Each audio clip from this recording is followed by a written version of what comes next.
2018-19 ರಾಜಗೋಪಾಲ್ ಅನ್ನೋ ವ್ಯಕ್ತಿ ನನಗೆ ಪರಿಚಯ ಆಗ್ತಾರೆ. 4 ರೂಪಾಯಿ ಬಡ್ಡಿ, 5 ರೂಪಾಯಿ ಬಡ್ಡಿ, 3 ರೂಪಾಯಿ ಬಡ್ಡಿ ಹಿಂಗೆ ತಿರುಗಾಡ್ತಿರ್ತಾರೆ ಮನುಷ್ಯ. ಬ್ಯಾಂಕಲ್ಲೇ ಟ್ರೈ ಮಾಡೋಣ ಅಂತೇಳಿ ಅಪೆಕ್ಸ್ ಬ್ಯಾಂಕಲ್ಲಿ ಓಡಾಡಿ ಮಾತಾಡಿ ನಾನೇನು ಮಾಡ್ತೀನಿ, ಒಂದು 3 ಕೋಟಿ ಲೋನಿಗೆ ರೆಡಿ ಮಾಡ್ತೀನಿ. ಆಮೇಲೆ ಒಂದು ಸ್ವಲ್ಪ ನಮ್ಮಿಂದ ಅವರಿಗೆ ಅಂತರ ಆಗುತ್ತೆ, 1 ವರ್ಷ ಗ್ಯಾಪ್ ಆಗುತ್ತೆ. ನಾನೇ ಒಂದು 2-3 ತಿಂಗಳು ಬಡ್ಡಿ ಕಟ್ತೀನಿ ಸ್ಟಾರ್ಟಿಂಗ್. ಸಾರ್ ಕಾರು ಸೀಸ್ ಹಾಕೈತೆ ಸಾರ್, 3 ಲಕ್ಷ ಕೊಡಿ ಸರ್ ಅಂತೇಳಿ ಹಾಕ್ಸ್ಕೊಂಡಿರೋದು ನನ್ನ ಹತ್ರ ಇದೆ. 7 ಲಕ್ಷ ದಯವಿಟ್ಟು ಮಾಡಿಕೊಡಿ ಸರ್, ಪ್ಲೀಸ್ ನಿಮ್ಮ ಕೈ ಮುಗಿತೀನಿ ಮಾಡಿಕೊಡಿ ಸರ್, ನನ್ನ ಹತ್ರ ಇಲ್ಲ. ಟೋಟಲ್ ನಾನು 2 ಕೋಟಿ 3 ಲಕ್ಷವರೆಗೂ ಅವ್ರಿಗೆ ಕೊಟ್ಟಿದ್ದೀನಿ. ಇವತ್ತಿನವರೆಗೂ ದಾಖಲಾತಿ ಪಂಪ್ ಮಾಡ್ತಾರೆ ಕೋರಮಂಗಲದಲ್ಲಿ. ಈ ವ್ಯಕ್ತಿನ ಪಾರ್ಟ್ನರ್ ಇರ್ತಾರೆ. ಅದಕ್ಕೆ 2 ಕೋಟಿ ಅದಕ್ಕೆ ಕೊಡ್ತೀನಿ, ಅದಕ್ಕೆ 1 ರೂಪಾಯಿ ಇವತ್ತವರೆಗೂ ಕೊಟ್ಟಿಲ್ಲ ಇವರು. ಇದು ಕೊಟ್ಟು 3 ವರ್ಷ 4 ವರ್ಷ ಆಗ್ತಾರೆ. ಸಮಾಜದಲ್ಲಿ ಬಿಸ್ನೆಸ್ ಮ್ಯಾನ್ಗಳು ಈ ಥರ ಹೆಸರು ಹಾಳು ಮಾಡಬೇಕು ಅಂತಲೇ ಒಂದು ಟೀಮ್ ನಿಂತಿರುತ್ತೆ. 2022 ಅಲ್ಲಿ ಮಾಲ್ತೇಶನ್ ಅವರೊಬ್ಬರು ಪರಿಚಯ ಆಗ್ತಾರೆ. ನಾನು ಪೇಂಟ್ ಮ್ಯಾನುಫ್ಯಾಕ್ಚರಿಂಗ್ ಮಾಡೋ ಬಿಸ್ನೆಸ್ಗೆ ಹೋಗೋಣ, ಯಾವ ಬಿಸ್ನೆಸ್ಸಲ್ಲೂ ಇದಾಗ್ತಾ ಇಲ್ಲ ಅಂತೇಳಿ ಹೋದಾಗ ಅವರು ಪರಿಚಯ ಆಗುತ್ತೆ. ನಮ್ಮ ಫ್ಯಾಕ್ಟ್ರಿಯಿಂದನೇ ಅವರು ವ್ಯವಹಾರಗಳನ್ನೆಲ್ಲ ಮಾಡಿಕೊಂಡು ನನಗೆ 1 ರೂಪಾಯಿನೂ ಭಾಗ ಕೊಡ್ದಂಗೆ 1 ವರ್ಷ 1.5 ವರ್ಷ ಆದಮೇಲೆ ಇದು ನಿಮ್ಮದು ಬೇರೆ ನಮ್ಮದು ಬೇರೆ ಅಂತೇಳಿ ಎಲ್ಲ ಸಾಲ ನನ್ನ ಮೇಲೆ ಒರೆಸಿ ಸೈಡಿಗೆ ಹೋಗ್ತಾರೆ. ನನ್ನ ಕಂಪ್ನಿ ಹೆಸರಲ್ಲಿ 3.5-4 ಕೋಟಿ ಬಿಸ್ನೆಸ್ ಮಾಡಿಕೊಂಡು 1 ರೂಪಾಯಿ GST ಕಟ್ಟಿಲ್ಲ, 1 ರೂಪಾಯಿ ಇನ್ಕಮ್ ಟ್ಯಾಕ್ಸ್ ಕಟ್ಟಿಲ್ಲ. ಆ ವ್ಯಕ್ತಿ ಹೇಳ್ತಾರೆ ಮೊನ್ನೆ ಮೀಡಿಯಾದಲ್ಲಿ ಅಟ್ರಾಸಿಟಿ ಕೇಸ್ ಕೊಟ್ಟು ನನ್ನ ಎದುರಿಸಿದ್ರು ಅಂತ. ಇದರಲ್ಲಿ ಎಲ್ಲೋ ಅಟ್ರಾಸಿಟಿ ನಾನು ಮೆನ್ಷನ್ನೇ ಮಾಡಿಲ್ಲ. ಆಮೇಲೆ ಹೇಳ್ತಾರೆ ಸೈಟ್ಗಳನ್ನೆಲ್ಲ ಹೊಡೆದು ಬಡ್ದು ತಗೊಂಡು ರಿಜಿಸ್ಟರ್ ಮಾಡಿಸಿದ್ರು ಅಂತ. ಸಬ್ ರಿಜಿಸ್ಟ್ರ್ ಆಫೀಸಲ್ಲಿ ನಾನು ಹೊಡೆದು ಬಡ್ದು ಹೋಗಿ ರಿಜಿಸ್ಟರ್ ಮಾಡಿಸ್ಕೊಡೋಕ್ಕಾಗತ್ತಾ? ಕೊನೆಯ ಪ್ರಯತ್ನ ಇವರಿಗೆ ನಾನು ಕಂಪ್ಲೇಂಟ್ ಕೊಟ್ಟು ಮೀಡಿಯಾದಲ್ಲಿ ಬರೋ ಥರ ಮಾಡಿದರೆ ಎದುರುತ್ತಾನೆ ಅಥವಾ ನಾನು ಕುಗ್ಗಿಸ್ಬೇಕು ಅನ್ನೋ ಒಂದು ದುರುದ್ದೇಶದಿಂದ ಇವರೆಲ್ಲ ಮಾಡಿದ್ದಾರೆ. ಈ 2 ಕೋಟಿ ರೂಪಾಯಿ ಚೆಕ್ ಅಂತ ಹೇಗೆ ಸರ್, ಇದನ್ನೇನು ಮಾಡ್ತೀರಾ ಇವಾಗ? ದುಡ್ಡಿತ್ತು ಅಂದರೆ ನಿಮ್ಗೆ ಬರುತ್ತೆ, ಇಲ್ಲಾಂದರೆ ಚೆಕ್ ಬೌನ್ಸ್ ಕೇಸ್ ಹಾಕಿ ರಾಜಗೋಪಾಲ್ ಮೇಲೆ ಕಾನೂನು ರೀತಿ ಕ್ರಮಕ್ಕಾಗಿದೆ.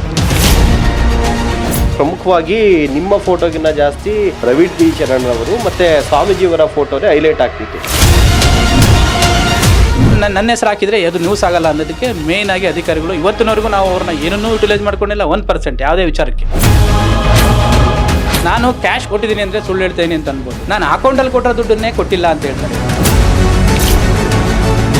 ಈ ಥರ ವ್ಯಕ್ತಿಗಳಿಗೆ ಕಾನೂನು ರೀತಿಯಲ್ಲೇ ಡಿಫಾಮೇಷನ್ ಕೇಸ್ ಹಾಕಿ ಕಾನೂನು ಶಿಕ್ಷೆ ಗುರುಪಡಿಸಬೇಕು ಅನ್ನೋದೇ ನನ್ನ ಮುಂದಿನ ಹೆಜ್ಜೆ. ಶಾಲಾ ಮಕ್ಕಳಿಗೆ ಪುಸ್ತಕ ಅದು ಇದು ಎಲ್ಲವೂ ಕೂಡ ಸಮಾಜ ಸೇವೆ ಮಾಡ್ತಿದ್ರ. ಎಲ್ಲ ಈ ಥರ ಮಾಡಿರೋ ದುಡ್ಡಲ್ಲೇ ಈ ಥರ ಸಮಾಜ ಸೇವೆ ಮಾಡ್ರ ಅನ್ನೋ ಪ್ರಶ್ನೆ ಬಂದೇ ಬರುತ್ತೆ. ವರ್ಷಕ್ಕೆ 15-20 ಲಕ್ಷ ರೂಪಾಯಿ ನೋಟ್ಬುಕ್ ಕೊಡ್ತಾಯಿನಿ. ಒಂದೇ ಒಂದು ಮೀಡಿಯಾದಲ್ಲಿ ಮಾತಾಡೋದಲ್ಲ, ಒಂದೇ ಒಂದು ಮೀಡಿಯಾದಲ್ಲಿ ಒಂದು ಸುದ್ದಿ ಬಂದಿಲ್ಲ. ಇವತ್ತು ನನ್ನ ಬಗ್ಗೆ ಒಂದು ಅಪಪ್ರಚಾರ ಬಂದ ತಕ್ಷಣ ಎಲ್ಲ ಸುದ್ದಿ ಓಡಾಡ್ತೈತೆ. ಇಬ್ಬರಿಗೂ 1 ಎಕರೆ KD ಜಾಗ ಬರ್ಸ್ಕೊಂಬಿಡೋಣ, ಟಿವಿಗೆ ಹೋಗ್ತೀವಿ, ಅಲ್ಲಿಗೆ ಹೋಗ್ತೀವಿ, ಇಲ್ಲಿಗೆ ಹೋಗ್ತೀವಿ ಅಂತ ಸುಮ್ಮನೆ ಕೊಡೋಕ್ಕೆ ನಾನೇನು ಯಾರ್ದು ಕಳ್ತನ ಮಾಡಿ ತಂದಿಲ್ಲ. ನಾನು ರಕ್ತ ಸುರಿಸಿ ಬೆವರು ಸುರಿಸಿ ಇವತ್ತಿಗೂ ಬಡ್ಡಿ ಕಟ್ತೀನಿ.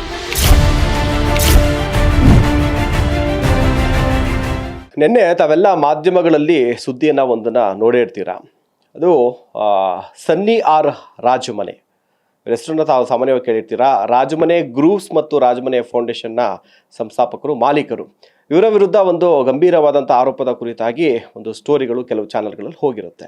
ಸಾಮಾನ್ಯ ಯಾವುದೇ ಸ್ಟೋರಿ ಅಂತಂದರೆ 2 ಆ್ಯಂಗಲಲ್ಲಿ ಆರೋಪಗಳು ಎಲ್ಲರೂ ಕೂಡ ಮಾಡ್ತಾರೆ. ಆದರೆ ಆರೋಪ ಯಾರ ಮೇಲೆ ಬಂದಿದೆ ಅವರ ರಿಯಾಕ್ಷನ್ಸ್ ಕೂಡ ಇಂಪಾರ್ಟೆಂಟ್ ಆಗುತ್ತೆ. ಬಟ್ ಆದರೆ ಎಲ್ಲೂ ಕೂಡ ನಿನ್ನೆ ಸನ್ನಿ ಅವ್ರ ರಾಜಮನೆ ಅವರ ರಿಯಾಕ್ಷನ್ಸ್ಗಳು ಯಾವ ಚಾನಲಲ್ಲೂ ಕೂಡ ಕಂಡಂಗೆ ಆಗಲಿಲ್ಲ. ಈಗ ಸ್ವತಃ ಈ ಒಂದು ಗಂಭೀರವಾದಂಥ ಆರೋಪಕ್ಕೆ ಸಂಬಂಧಪಟ್ಟಂತೆ ನ್ಯಾಷನಲ್ TV ಸನ್ನಿ ರಾಜಮನೆಯವರ ಹತ್ರನೇ ಒಂದು ಕ್ಲಾರಿಟಿಯನ್ನು ತೆಗೆದುಕೊಳ್ತಾ ಇದ್ದೀವಿ. ಸರ್, ಮೊದಲಿಗೆ ತಮ್ಮ ಮೇಲೆ ಆರೋಪ ಮಾಡಿದಾರಲ್ಲ ಮಾಲ್ತೇಶ್ ಮತ್ತು ರಾಜಗೋಪಾಲ್, ಅವ್ರು ಯಾರು ಸರ್? ಅದಕ್ಕೂ ಮೊದಲು ನನ್ನ ಬಗ್ಗೆ ಹೇಳ್ತೀನಿ. ಸನ್ನಿ ಆರ್ ರಾಜಮನೆ ಅಂತೇಳಿ ನನ್ನ ನೇಟಿವ್ ದಾವಣಗೆರೆ. ನಾನು ಬೆಂಗಳೂರಿಗೆ ಬಂದು ಒಂದು 15 ವರ್ಷ ಆಯಿತು. ಹಲವಾರು ಬಿಸ್ನೆಸ್ಸು, ಟ್ರಾವೆಲ್ಸು ಬಿಸ್ನೆಸ್ಸು ಮತ್ತು ಸಿವಿಲ್ ಕನ್ಸ್ಟ್ರಕ್ಷನ್ ಫೀಲ್ಡು ಮತ್ತು ಕನ್ಸ್ಟ್ರಕ್ಷನ್ ಫೀಲ್ಡೆಲ್ಲ ಇದ್ದೀನಿ. 2018-19 ರಾಜಗೋಪಾಲ್ ಅನ್ನೋ ವ್ಯಕ್ತಿ ನನಗೆ ಪರಿಚಯ ಆಗ್ತಾರೆ. ಫಸ್ಟ್ ರಾಜಗೋಪಾಲ್ ಅವ್ರ ಬಗ್ಗೆ ಹೇಳ್ತೀನಿ. ನಾವು ಇಬ್ಬರೂ KDB ಜಾಗ ತೊಗೋಬೇಕು ಅಂತ ಓಡಾಡ್ತಾ ಇರ್ತೀವಿ. ಬಿಟ್ಟರೆ ನಾನೇನು ಅವಾಗ ಅದರಲ್ಲಿ ನಿಪುಣ ಅಂತ ನಾನು ಹೇಳ್ತಾ ಇಲ್ಲ. ನಾವು ಓಡಾಡ್ತಾ ಇರ್ತೀವಿ. ಆ ಟೈಮಲ್ಲಿ ಅದಕ್ಕಿಂತ ಮುಂಚೆ ನನಗೆ ಟ್ರಾವೆಲ್ಸ್ ಪ್ರಾಬ್ಲಮ್ ಆಗುತ್ತೆ.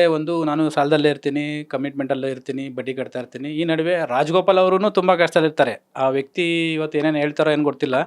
ಆ ವ್ಯಕ್ತಿ ಸೀರೆ ಬಣ್ಣ ಹಾಕೋ ಕೆಲಸ ಮಾಡ್ತಿರ್ತಾರೆ. ಆ ಬಣ್ಣ ಹಾಕೋಕ್ಕೆ ಅಥವಾ ಅದಕ್ಕೆ ಸುಡೋಕ್ಕೆ ಕಟ್ಟಿಗೆಗೆ ದುಡ್ಡು ಕೊಡೋಕ್ಕೂ ದುಡ್ಡಿರಲ್ಲ ಆ ವ್ಯಕ್ತಿ ಹತ್ರ. ಆ ಟೈಮಲ್ಲಿ 2019 ಟೈಮಲ್ಲಿ ಆ ಟೈಮಲ್ಲಿ ಪರಿಚಯ ಆಗ್ತಾರೆ. ನಾನೊಂದು ಬ್ಯಾಂಕಲ್ಲಿ ಸಪೋರ್ಟು ಮಾಡಿಸ್ಕೊಡ್ತೀನಿ. ಅದಾದಮೇಲೆ ಏನಾಗುತ್ತೆ, ಮತ್ತೆ KDB ಜಾಗಕ್ಕೆ ದುಡ್ಡು ಕಟ್ಟಬೇಕು ಅಂತ ಮ್ಯಾಟ್ರ್ ಬರುತ್ತೆ. ಅವರು ಕಟ್ಟಬೇಕಾಗಿರುತ್ತೆ, ನಾನು ಕಟ್ಟಬೇಕಾಗಿರ್ತತೆ. ಆ ಟೈಮಲ್ಲಿ ಏನಾಯಿತು, ನಾನು ಒಂದು ಅವರಿಗೆ ಎಲ್ಲೋ 4 ರೂಪಾಯಿ ಬಡ್ಡಿ, 5 ರೂಪಾಯಿ ಬಡ್ಡಿ, 3 ರೂಪಾಯಿ ಬಡ್ಡಿ ಹಿಂಗೆ ತಿರುಗಾಡ್ತಿರ್ತಾರೆ ಮನುಷ್ಯ. ಆವಾಗ ನಾನೇನು ಮಾಡ್ತೀನಿ, ನಾನು ಇಲ್ಲ ಬೇಡ ಇರಿ, ಒಂದು ಸ್ವಲ್ಪ ನಿಮ್ಮದು IT ರೈಟು ಇದೆಲ್ಲ ಪ್ರಾಬ್ಲಮ್ ಇರ್ಬೋದೇನೋ, ಅದನ್ನೆಲ್ಲ ಸರಿ ಮಾಡ್ಕೊಂಡು ಬ್ಯಾಂಕಲ್ಲೇ ಟ್ರೈ ಮಾಡೋಣ ಅಂತೇಳಿ ಅಪೆಕ್ಸ್ ಬ್ಯಾಂಕಲ್ಲಿ ಓಡಾಡಿ ಮಾತಾಡಿ ನಾನೇನು ಮಾಡ್ತೀನಿ, ಒಂದು 3 ಕೋಟಿ ಲೋನಿಗೆ ರೆಡಿ ಮಾಡ್ತೀವಿ. ಅವಾಗ ನಾನು ಡಿಮ್ಯಾಂಡ್ ಮೊದಲೇ ಇಟ್ಟಿರ್ತೀನಿ, ನನಗೆ 1 ಕೋಟಿ ಸಾಲ ಬೇಕು ಸರ್, ದಾನ ಅಲ್ಲ ಫ್ರೀ ಅಲ್ಲ ಏನಲ್ಲ, 1 ಕೋಟಿ ಸಾಲ ಬೇಕು ಅಂತ ನಾನು ತೊಗೋತೀನಿ. ಸಾಲ ತೊಗೊಂಡಾಗ ಏನಾಗುತ್ತೆ, ಆವಾಗ ಬ್ಯಾಂಕ್ ಪರ್ಸೆಂಟ್ 13% ಇರುತ್ತೆ. 13% ನಮ್ಮ ಅಣ್ಣಂದೇ ಶೂರಿಟಿ ಹಾಕ್ಸಿ, ನಮ್ಮ ಅಣ್ಣನ ಗ್ಯಾರಂಟಿ ಎಲ್ಲ ಕೊಡಿಸಿ, ಅವ್ರದ್ದು ಪೇಪರ್ಸ್ ಎಲ್ಲ ರೆಡಿ ಮಾಡಿಸಿ ನಾವು ಕೊಟ್ಟು ಮಾಡ್ತೀವಿ. ಅದು ಮತ್ತೆ 1 ಕೋಟಿ ಇದ್ದು 1.15, 1.25, 1.39 ಆಗುತ್ತೆ, ಬೇರೆ ಎಲ್ಲ ವ್ಯವಹಾರ ಸೇರಿಕೊಂಡು 1,39,00,000 ನಾನು ಕೊಡೋದು ಬರುತ್ತೆ. ಅದಕ್ಕೆ ಒಂದು ಅಗ್ರಿಮೆಂಟನ್ನು ನಾನು ಅವರಿಗೆ ಮಾಡಿಕೊಟ್ಟಿರ್ತೀನಿ. ಅಗ್ರಿಮೆಂಟ್ ಮಾಡಿ 3 ಚೆಕ್ಕು ಕೊಟ್ಟಿರ್ತೀನಿ. ಬ್ಯಾಂಕ್ ಲೋನ್ ಏನಿರುತ್ತಲ್ಲ ಆ ಥರ ಬಡ್ಡಿ ಕೊಡಬೇಕು, ಕಟ್ಟಬೇಕು ಅಂತ. ಆ ನಡುವೆ ಏನಾಗುತ್ತೆ, ಈ ವ್ಯಕ್ತಿ ನನಗೆ ಕೊಟ್ಟ ಆದಮೇಲೆ ನಾನು ಯಾರ್ಯಾರನ್ನು ಪರಿಚಯ ಮಾಡಿಕೊಟ್ಟಿರ್ತೀನಲ್ಲ, ಇವ್ರ ತಗೆಲ್ಲ ಹೋಗಿ ನನ್ನ ಬಗ್ಗೆ ಒಂದು ಸ್ವಲ್ಪ ಲೂಸಾಗಿ ಮಾತಾಡ್ತಾರದು, ಈಗೇನು ಮಾತಾಡ್ತಾರಲ್ಲ ಇವನ್ನೆಲ್ಲ ಅವಾಗಲೇ ಸ್ಟಾರ್ಟ್ ಆಗಿತ್ತು. ಆಮೇಲೆ ಒಂದು ಸ್ವಲ್ಪ ನಮ್ಮಿಂದ ಅವರಿಗೆ ಅಂತರ ಆಗುತ್ತೆ, 1 ವರ್ಷ ಗ್ಯಾಪ್ ಆಗುತ್ತೆ. ನಾನೇ ಒಂದು 2-3 ತಿಂಗಳು ಬಡ್ಡಿ ಕಟ್ತೀನಿ ಸ್ಟಾರ್ಟಿಂಗ್. ಆ ಪ್ರಾಪರ್ಟಿಗೆ ಅಪೆಕ್ಸ್ ಬ್ಯಾಂಕಿಗೆ ನಾನೇ ಬಡ್ಡಿ ಕಟ್ತೀನಿ, ಅವ್ರು ಕಟ್ಟಲ್ಲ ವ್ಯಕ್ತಿ. ಆ ಪ್ರಾಪರ್ಟಿ ತೊಗೊಂಡು ಆಗ ಇಬ್ಬರು ಅರ್ಧ ಲೋನ್ ತೊಗೊಂಡಿದ್ದೀವಿ ಅನ್ನೋವಾಗ ಆ ವ್ಯಕ್ತಿನೂ ಕಟ್ಟಬೇಕಲ್ಲ, ಪ್ರಾಪರ್ಟಿ ಉಳಿಬೇಕು, ಪ್ರಾಪರ್ಟಿ ಓನರ್ ಹತ್ರ ಕಟ್ಟಿರಲ್ಲ. ಬಟ್ ಅಷ್ಟೊತ್ತಿ ಲಾಕ್ಡೌನ್ ಬರುತ್ತೆ, ನಮಗೆ ಅವ್ರಿಗೆ ಮನಸ್ತಾಪ ಬರುತ್ತೆ. ಆಮೇಲೆ ಸೆಂಟ್ರಲ್ಲಿದ್ದು ಒಬ್ಬ ವ್ಯಕ್ತಿ ಹೇಳ್ತಾರೆ ಇಲ್ಲ ಅದು CGಗೆ ಬಂದುಬಿಟ್ಟಿದೆ ಅಂತ. ಆಮೇಲೆ ಏನು ಮಾಡ್ತೀವಿ ನಾವು, ಒಂದು ಸ್ವಲ್ಪ ಬ್ಯಾಂಕಲ್ಲಿ ಮತ್ತೆ ಲೋನು ಗಿನ್ನು ಅದು ಇದು ಸಾಲಾಗಿಲ್ಲ ಮಾಡಿ ಆ ವ್ಯಕ್ತಿಗೆ ನಾನು ಅವಾಗ 2021ಇಂದನೇ ದುಡ್ಡು ಕೊಡ್ತಾ ಸ್ಟಾರ್ಟ್ ಮಾಡ್ತೀನಿ. ಬೈ ಅಕೌಂಟಲ್ಲೇ ನಾನು ಕೊಟ್ಟಿರ್ತೀನಿ, ಯಾವ್ಯಾವ ಅಕೌಂಟಲ್ಲಿ ಎಷ್ಟೆಷ್ಟು ಕೊಟ್ಟಿದ್ದೀನಿ ಅನ್ನೋದನ್ನು ಸಹ ಇಲ್ಲಿ ನನ್ನ ಹತ್ರ ದಾಖಲಾತಿ ಇದೆ. ಪ್ರತಿಯೊಂದನ್ನು ನಾನು ಯಾವುದನ್ನು ಕ್ಯಾಶ್ ಹೇಳ್ತಾ ಇಲ್ಲ, ಅಕೌಂಟಲ್ಲೇ ವಾಪಸ್ ಕೊಟ್ಟಿದ್ದೀನಿ. ಟೋಟಲ್ ಅವರಿಗೆ ನಾನು 2024 ಡಿಸೆಂಬರ್, ಈ ವ್ಯಕ್ತಿ ಇವತ್ತೇನು ನಮಗೆ ಇದು ಮಾಡ್ತಾರಲ್ವ 2025 ಸೆಪ್ಟೆಂಬರಲ್ಲೂ ಸಹ 3 ಲಕ್ಷ ರೂಪಾಯಿ ನಾನು ನನ್ನ ಹತ್ರ ಒಂದು ವಾಯ್ಸ್ ರೆಕಾರ್ಡ್ ಕಳಿಸ್ತೀನಿ ನಿಮಗೆ, ರಿಕ್ವೆಸ್ಟ್ ಮಾಡಿಕೊಂಡು, ಸಾರ್ ಕಾರು ಸೀಸ್ ಹಾಕೈತೆ ಸಾರ್ 3 ಲಕ್ಷ ಕೊಡಿ ಸರ್ ಅಂತೇಳಿ ಹಾಕ್ಸ್ಕೊಂಡಿರೋದು ನನ್ನ ಹತ್ರ ಇದೆ 25 ಇವ್ರು ಇವತ್ತು ನಾನು ಬೀದಿಗೆ ಬಂದುಬಿಟ್ಟೆ ಅದು ಇದು ಅಂತ ಹೇಳ್ತಾರೆ. ಟೋಟಲ್ ನಾನು 2 ಕೋಟಿ 5 ಲಕ್ಷ ರೂಪಾಯಿವರೆಗೂ 3 ಲಕ್ಷವರೆಗೂ ಅವ್ರಿಗೆ ಕೊಟ್ಟಿದ್ದೀನಿ ಇವತ್ತಿನವರೆಗೂ ದಾಖಲಾತಿ ಪ್ರಕಾರ.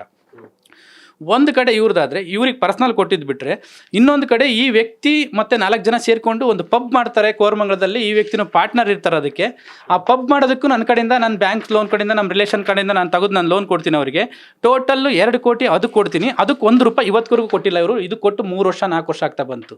ಇದನ್ನು ನಾನೇ ಕಟ್ಕೊಂಡು ನಾನೇ ಫೇಸ್ ಮಾಡ್ಕೊಂಡು ಬಂದಿರ್ತೀನಿ. ಏನಕ್ಕೆ ಅಂದರೆ ಒಂದಲ್ಲ ಒಂದು ರೀತಿಲಿ ಯಾವತ್ತೋ ಒಂದು ಕಾಲ ಅವ್ರಿಗೆ ನನಗೆ ಹೆಲ್ಪ್ ಆಗಿದೆ. ಲೆಕ್ಕಾಚಾರ ಎಲ್ಲ ಅದು ಆಮೇಲೆ ನೋಡ್ಕೊಳ್ಳೋಣ, ಯಾವುದೋ ಒಂದು ಬಿಸ್ನೆಸ್ಸಲ್ಲಿ ಅವರು ಬೆಳೀಲಿ ಉದ್ಧಾರ ಆದರೆ ಆಮೇಲೆ ನೋಡ್ಕೊಳ್ಳೋಣ ಅಂತ ನಾನೇನು ಮಾಡ್ತೀನಿ, ಇದೆಲ್ಲ ಹಿಂಗೆ ನಾನು ಕೊಟ್ಟಿದ್ರು ನಾನೇ ಸಮಾಧಾನದಾಗಿರ್ತೀನಿ. ಜೊತೆಗೆ ಏನಾಗುತ್ತೆ, ಇದು ಮಾಡ್ತಾ ಇದು ಅವರು ನಾನು ದುಡ್ಡು ತೊಗೊಂಡಿದ್ದನ್ನು ನಾನು ಒಳ್ಳೆತನಕ್ಕೆ ಹಾಕ್ಕೊಂಡು ಬಿಸ್ನೆಸ್ಗೆ ಹಾಕ್ಕೊಂಡು, ಕೆಲವೊಂದು ಕೋಳಿ ಫಾರ್ಮ್ ಮಾಡಿದ್ವಿ ಅದರಲ್ಲಿ ಲಾಸ್ ಆಯಿತು, ಕೆಲವೊಂದು ಬಿಸ್ನೆಸ್ ಮಾಡಿದ್ವಿ ಲಾಸ್ ಆಯಿತು, KDB ಜಾಗಕ್ಕೆ ಹಾಕ್ಕೊಂಡೆ ಅದು ಉಳಿತು. ಎಂಥ ಪರಿಸ್ಥಿತಿ ಅಂದ್ರೂ ನಾನು ಅದನ್ನ ಉಳಿಸ್ಕೊಂಬಂದೆ. ಇವರು ದುಡ್ಡು ಬಂದ ತಕ್ಷಣ ಆ ಪಬ್ಬು ಈ ಪಬ್ಬು ಅಲ್ಲಿ ಶೋಕಿ ಮಾಡ್ಕೊಂಡು ಹಾಳಾಗಿದ್ದಾರೋ ಇಲ್ಲೋ ಗೊತ್ತಿಲ್ಲ. ಬಟ್ ರೀಸೆಂಟಾಗೂ ರಾಮಲಿಂಗ ರೆಡ್ಡಿ ಸರ್ನ ಕರ್ಕೊಂಡು BTM ಲೇಔಟಲ್ಲಿ ದ ಲೆಜೆಂಡ್ ಅಂತ ಒಂದು ಪಬ್ ಮಾಡಿದ್ದಾರೆ, ಕ್ಯಾಸಿನೋವಾ ಅಂತ ಒಂದು ಪಬ್ ನಡೆಸ್ತವ್ರೆ, ಸ್ಕೈ ಗಾರ್ಡನ್ ಅನ್ನೋ ಒಂದು ಪಬ್ಬಿಗೆ ಪಾರ್ಟ್ನರ್ ಆಗಿದ್ದಾರೆ. ಇವೆಲ್ಲವಕ್ಕೂ ನಮ್ಮ ಹತ್ರ ದುಡ್ಡು ಇಸ್ಕೊಂಡು ನನಗೆ ಯುಟಿಲೈಸ್ ಮಾಡ್ಕೊಂಡು ನನಗೆ ಕೊಡ್ದಂಗೆ ವಂಚನೆ ಮಾಡಿರೋ ವ್ಯಕ್ತಿಗಳು ಅವರು. ಅದಕ್ಕೆಲ್ಲ ಸಾಕ್ಷಾತಿ ದಾಖಲಾತಿಗಳು ಎಲ್ಲ ಅಕೌಂಟಲ್ಲಿ ಕೊಟ್ಟಿರೋದಕ್ಕೆ ನನ್ನ ಹತ್ರ ಇದೆ. ಈ ನಡುವೆ ಏನಾಯಿತು, ಆ ವ್ಯಕ್ತಿ ನನಗೆ ಬಂದು ಇವಾಗ ನೀವು ಕೊಟ್ಟರೆ ಸಾಕಾಗ್ತಾ ಇಲ್ಲ, ಪಾರ್ಟ್ನರ್ಶಿಪ್ ಬೇರೆ, ನನಗೆ 5 ರೂಪಾಯಿ ಬಡ್ಡಿ ಕೊಡಬೇಕು, ಇಲ್ಲ 1 ಎಕರೆ ಜಾಗ ಕೊಡಬೇಕು ನಿಮ್ಮದು, ಹಂಗೆ ಹಿಂಗೆ ಅಂತ ಕೂತ್ಕೊಂಡ್ರೆ, ನಾನು ಕಾನೂನು ರೀತಿಯಲ್ಲಿ ಕೊಟ್ಟಿದ್ದೀನಿ, ಕಾನೂನು ಚೌಕಟ್ಟಿನಲ್ಲಿದ್ದಂಗೆ ನಾನು ಯಾಕೆ ನಿಮಗೆ ಎಕ್ಸ್ಟ್ರಾ ಕೊಡಬೇಕು, ನಿಮಗೆ ಕೊಡೋದನ್ನ ಕೊಟ್ಟಿದ್ದೀನಿ ಅಂತ ನಾನು ಆ ಥರ ಅವಾಗಿಂದ ಕೂತ್ಕೊಂಡಿದ್ವಿ. ನಿನ್ಗೆ ಹಂಗೆ ಮಾಡ್ತೀನಿ ಹಿಂಗೆ ಮಾಡ್ತೀನಿ, ಅಲ್ಲಿ ರೌಡಿತಾ ಹೋಗ್ತೀನಿ, ಇಲ್ಲಿ ನಾನು ಹಂಗೆ ಮಾಡ್ತೀನಿ, ಮಾನನಷ್ಟ ಮಕ್ಕ ಮಾಡ್ತೀನಿ, TVಗೆ ಹೋಗ್ತೀನಿ ಅಂತ ಹೇಳಿದ್ರು. ನಾನು ಕಾನೂನು ರೀತಿಯಲ್ಲಿ ಇದ್ದಿದ್ದರಿಂದ ನೀವು ಏನಾರು ಮಾಡ್ಕೊಳ್ಳಿ ಅಂತ ನಾನು ಸುಮ್ಬಿಟ್ಟಿದ್ದೆ. ಈ ನಡುವೆ 2025 ನವಂಬರ್ ತಿಂಗಳಲ್ಲಿ ನನಗೆ ಪರ್ಸ್ನಲಿ ಕೊಟ್ಟಿದ್ದಕ್ಕೆ 35 ಲಕ್ಷ ರೂಪಾಯಿ ದುಡ್ಡು ಕೊಡಬೇಕು ಅಂತ ಒಂದು ಲೀಗಲ್ ನೋಟಿಸ್ನು ಕಳಿಸಿರ್ತೀನಿ. ಆ ಲೀಗಲ್ ನೋಟಿಸ್ಗೆ ಉತ್ತರನೂ ಕೊಡಲ್ಲ. ಈ ಹೋಟ್ಲದ್ದು ಎಲ್ಲ 4-5 ತಿಂಗಳ ಕೆಳಗಡೆ ಭಾಳ ಫ್ರೋರ್ಸ್ ಮಾಡಿದ್ದಕ್ಕೆ, ಈ ಹೋಟ್ಲಿಗೆ ಪಬ್ಬಿಗೆಲ್ಲ ತೊಗೊಂಡಿದ್ದಕ್ಕೆ 2 ಕೋಟಿ ರೂಪಾಯಿ ನನಗೆ ಚೆಕ್ ಕೊಟ್ಟಿರ್ತಾರೆ ಆ ವ್ಯಕ್ತಿ.